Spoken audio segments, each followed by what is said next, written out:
তুমি তুমি তুমি নাকি কথা হিসাব করে কবা আমার কোন সময় কই না তুমি বলতে পক্ষে কথা এই কথা নিয়ে কথা বলছিস তুই কি আমার কথা নাই আমি কোনো ডিসিশন নিছি নাই আমি করে যাব আমার মেয়ে করে যাবে আচ্ছা কোটে গেলে তোমরাতে আচরণ করতেছো তোমরাও এই জায়গায় থাকতে পারবে না আচ্ছা কোটে যাইবি আচ্ছা ঠিক আছে আচ্ছা কোটে ফসল হইবি আচ্ছা ঠিক আছে গানে ট্যাবলেট দাও এটা আমি দেখব আচ্ছা আচ্ছা দেখো হ্যাঁ দা বেবাই দেখো না আমি দেখব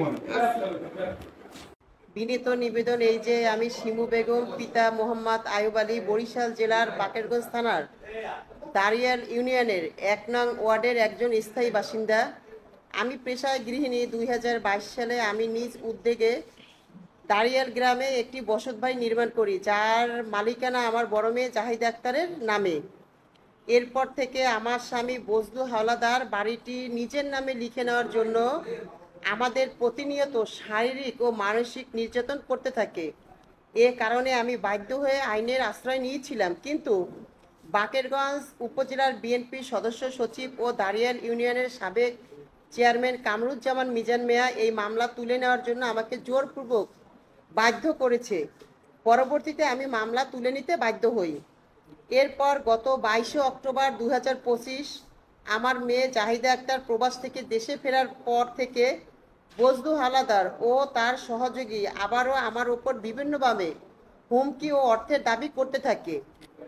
সর্বশেষ গত ৩১ অক্টোবর শুক্রবার সকালে বাকেরগঞ্জ উপজেলার বিএনপির সদস্য সচিব কামরুজ্জামান মিজান মিয়া এর নেতৃত্বে কয়েকজন লোক আমাদের বাড়িতে এসে ৪০ লক্ষ টাকা চাঁদা দাবি করে এবং বাড়িটি বজলু হাওলাদারের নামে লিখে দেওয়ার হুমকি দেয়।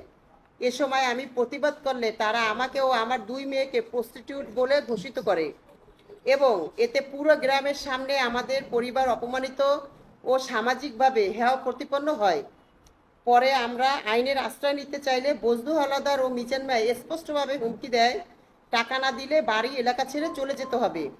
উল্লেখ্য, আমার দ্বিতীয় স্বামী বজলু হাওলাদারের সঙ্গে প্রায় ১ বছর আগে বিবাহ বিচ্ছেদ হয়েছে, তবুও তিনি এখনও অন্যায়ভাবে এই বাড়ির মালিকানা দাবি করেছেন। আর তার পক্ষ নিয়েই বিএনপি নেতা কামরুজ্জামান মিজান মিয়া আমাদের পরিবারকে ভয়ভীতি ও হুমকি দিয়ে আসছেন।